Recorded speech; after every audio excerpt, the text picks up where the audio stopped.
The third factor is the atrial natriuretic factor. Now, as the name suggests, you can make out atria stands for the atrium is the receiving chambers of the heart, and nat, or you can say Na, stands for the sodium, and uretic means the urine.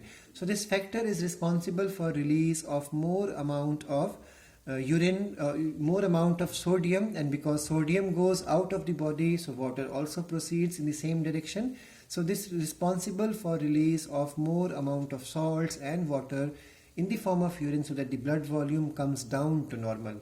So ANF only functions when there is increase in the blood volume beyond the normal range.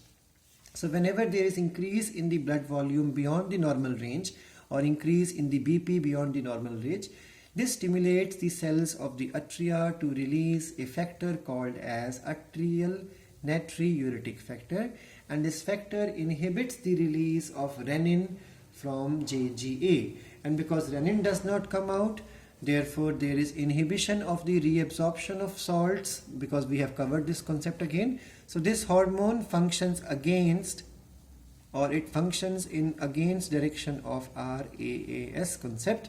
So this causes the inhibition of reabsorption of sodium ion and water by DCT and collecting tubule, and this increases the urine volume, and because urine volume has increased, this causes the decrease in the blood pressure as well as decrease in the blood volume. So this is how three factors are involved, or you can say three hormones are involved, which are responsible for controlling the function of the kidneys. Now let's quickly go through the NCERT regarding the same concept once again.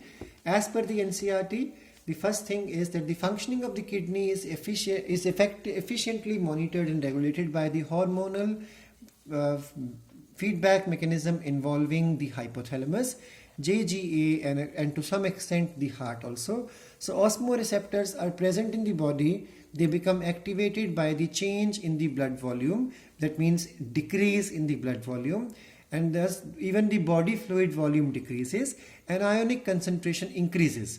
An excessive loss of the fluid from the body can activate these receptors, which stimulates the hypothalamus to release ADH, also called as vasopressin, from the neurohypophysis, the posterior portion of the pituitary gland. ADH causes the water reabsorption from the latter parts of tubule. Latter is the DCT part and the collecting tubules part. Thus, it prevents diuresis. Diuresis means dilute or huge amount of urine. So, this is prevented. An increase in the body fluid volume now will switch off the osmoreceptors, and this will suppress the ADH release. So, this is how the whole feedback mechanism function. ADH also has the effect of constriction towards the blood vessel. This causes the increase in the blood pressure. An increase in the blood pressure will increase the flow through the glomerulus, and thus it will increase the GFR. The next one is the JGA, which plays a complex regulatory role. A fall in the glomerular filtration flow, or the glomerular blood pressure, or the filtration rate can activate the JG cells to release renin, which converts angiotensinogen in blood into the type 1 form followed by type 2 form. Angiotensin 2 is a powerful vasoconstrictor. It increases the glomerular blood pressure, and thereby the glomerular filtration rate is increased. Angiotensin 2 also activates the adrenal gland to release aldosterone, which causes the reabsorption of the sodium ions and water from the distal part of tubule. Distal again means the later portions of the tubule, and this also leads to the increase in the blood pressure as well as the glomerular filtration rate. This complex mechanism is generally known as RAAS. NCERT calls it as RA mechanism, renin-angiotensin mechanism. The third one is the one which functions against them.